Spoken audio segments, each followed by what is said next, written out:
नदियां केवल पानी की धार नहीं होती, ये हमारी लाइफ का एक जरूरी पार्ट होती है।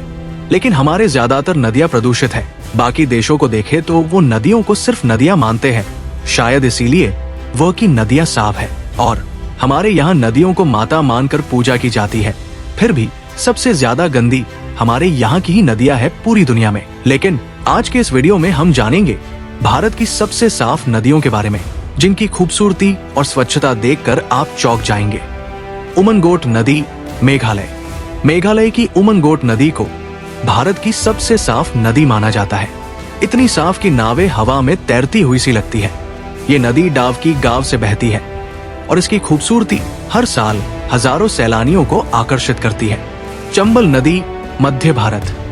चंबल नदी को उसका रहस्यमय इतिहास जरूर मिला है, लेकिन इसकी स्वच्छता और जैव विविधता इसे खास बनाती है। ये नदी राजस्थान, मध्य प्रदेश और उत्तर प्रदेश से होकर बहती है और यहाँ कई दुर्लभ जीव भी पाए जाते हैं। तीस्ता नदी, सिक्किम। सिक्किम की तीस्ता नदी तेज धार और साफ पानी के लिए जानी जाती है। ये नदी बर्फीले इलाकों से निकलती है और अपनी सफाई के लिए प्रसिद्ध है, खासकर गंगटोक और उसके आसपास के इलाकों में। गंगा नदी, ऋषिकेश और उत्तरकाशी। हालांकि गंगा के निचले हिस्सों में प्रदूषण एक बड़ी समस्या है, लेकिन उत्तराखंड में ऋषिकेश और उत्तरकाशी के पास इसकी धारा बेहद साफ और पवित्र मानी जाती है। यहाँ की गंगा न केवल धार्मिक बल्कि प्राकृतिक रूप से भी बेहद सुंदर है। ब्रह्मपुत्र नदी, अरुणाचल प्रदेश। अरुणाचल प्रदेश में ब्रह्मपुत्र नदी की धारा अपने सबसे साफ और स्वच्छ रूप में देखी जाती है।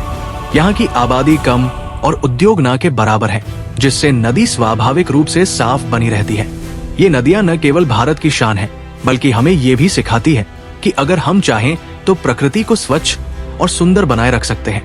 क्या आपने इन नदियों में से किसी को देखा है? हमें कमेंट में जरूर बताइए।